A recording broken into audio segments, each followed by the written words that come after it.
আমার নাম মঞ্জুর আলম, আমার বাবার নাম লোকমান। আমি সকাল সকাল 6টার দিকে কালীমাথায় চলে যাই।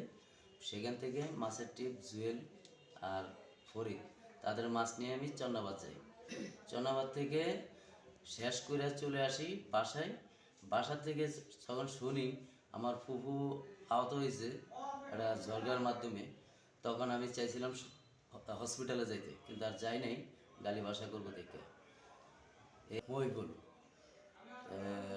আমার ফুফুর নাম মহিবুল, সে হসপিটালে চলে গেছে। এই আর কি। আমার নাম বিবি রহিমা, আমার স্বামীর নাম মঞ্জুর। আমার সাথে মহিবুলের সাথে তখন থেকে বাজছে আমার গাছের বাঁশের আগা কাটটা লাইছে, তার জন্য আমার লগে তখন থেকে বাজে বাজার পর হে আমার লগে 2 আর কইছে, বাড়াবাড়ি করছে। আমি 2 আর বাড়াবাড়ি করে আমি ঘর দিয়ে গেছি।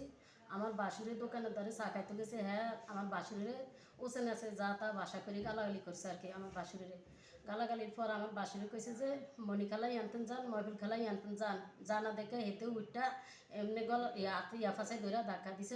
ফজলুর রহমানে ধাক্কা দিছে মহিফুলেরে যে মণিখালা ইয়ান্তন যান 3বার কইছে দেখা জানাই দেখে এবার উঠিয়া মহিফুলেরে ধাক্কা দিছে ফজলুর রহমানে। ধাক্কা দেওয়ার পরে জোরসে দেন আসতে ধাক্কাটা দিছে, হ্যাঁ কাইতেও ফিরা গেছে। ফিরা যায় আমাকে নামে বলায়া মামলা করে দিছে। আমরা এগুলোর আসল নয় ফাঁসো না, আমরা জানিয়ে না।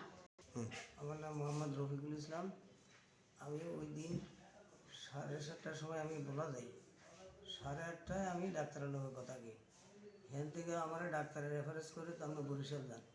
আমি বরিশাল না যাইয়া আমি ঢাকা 2-3 দিন টাকার অপেক্ষা করে 2-3 দিন পর আমি ঢাকা যাই। ঢাকা কবিতলা হাসপাতাল থেকে আমি চিকিৎসা নিই।